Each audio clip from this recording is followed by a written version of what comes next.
Hey guys, welcome back to my channel. Today's video is going to be a little bit different. I'm not going to be talking about my life or what I've done recently. I'm actually going to be reviewing a book that I read.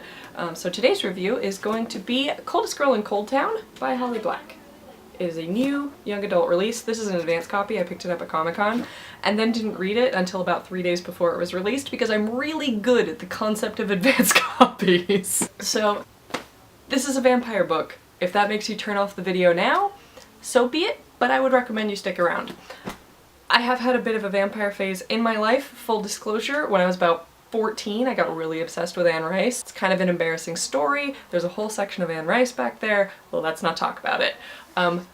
This book is much more Anne Rice than Twilight, though, if that's your concern. I have no personal grudge against people that like Twilight. I just personally didn't like it. It wasn't my thing. It was basically 4 novels of nothing happening.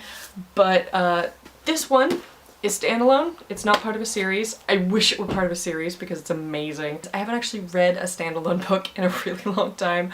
Most of the books that I read are part of trilogies. I read a lot of young adult contemporary fiction, and the current trend in young adult fiction is for the trilogy. As we all know, there was Hunger Games, there's a billion of them. In this world, vampirism exists, vampires exist, everyone knows that vampires exist. In this world, the government's reaction to the revelation of vampires was to create quarantine zones inside of cities. So basically cities within cities. They're called cold towns. No one goes in or out. Or people go in, but they can't come out. So if you're infected by a vampire, you get sent off to a cold town, and that's where you live for the rest of your life. Which I thought was a really interesting take on how we would deal with vampires. I thought that that was really smart. So, main girl, her name is Tana, I guess, T-A-N-A. Anyway, wakes up the morning after a party to discover that all of her friends have been murdered in the night by vampires. Whoops. She's still alive because she was in the bathroom, she fell asleep in the tub, and they didn't notice her.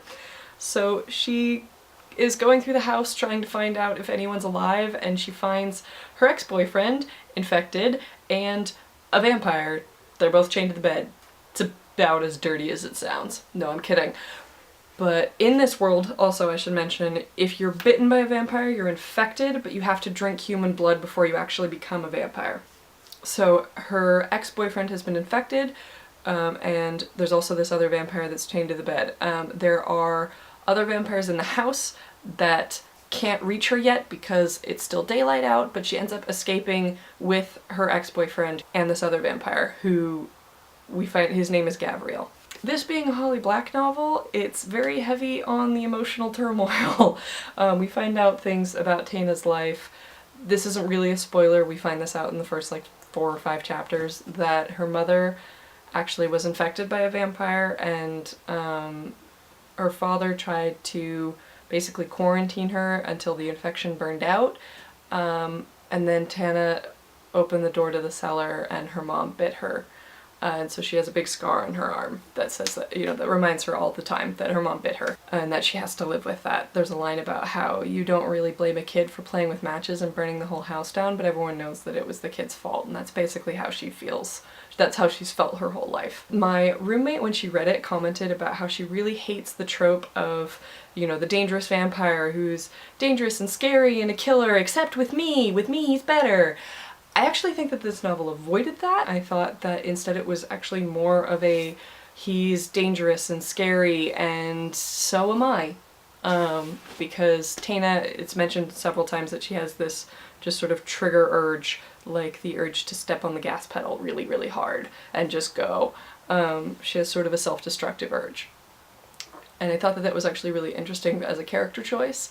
You know, she doesn't really learn a lesson about that, that's just kind of to how she is. So yeah, basically going back to the plot, she has to escape with her ex-boyfriend who was kind of a dick to her when they were dating, and this vampire Gabriel who, you know, is very old and has a lot of secrets. So Gabriel is a little bit more of a trope character. He is that kind of, you know, dangerous, scary, mysterious vampire with a dangerous past kind of a character, but I actually thought that his characterization ended up being really interesting. He's genuinely crazy. He's been driven to basically a mental breakdown by torture from the other vampires. And so the way that his madness presents is actually really interesting to read. He is not delusional, but he just like, he'll start speaking nonsensically and very poetically, and then you won't really remember it later, but he's usually very aware of his surroundings and he never forgets who he is or forgets who other people are. I don't remember the exact line, but basically there's a line that actually says he's not delusional, but he is crazy. And so he actually makes a really interesting character because you're never entirely sure what's going on with him.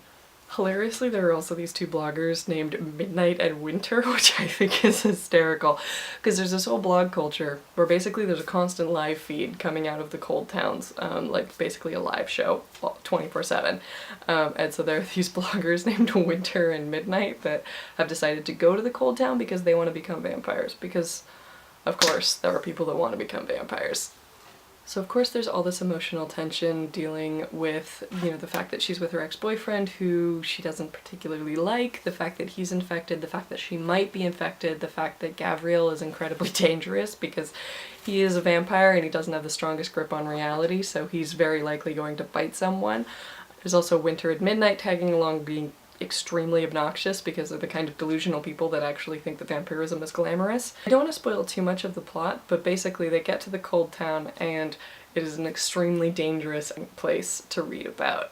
It's a place that has a lot of things that I enjoy in fiction, which is basically like fringe living and people banding together and not having a lot of resources and sort of cobbling together a life out of scraps that you can find. It is not a place that I would ever want to live in, but it did make for some really interesting reading. So basically, in conclusion, I don't care if you're sick of vampires, you still want to check this book out. This is The Coldest Girl in Coldtown by Holly Black. It is out now. I would highly recommend it.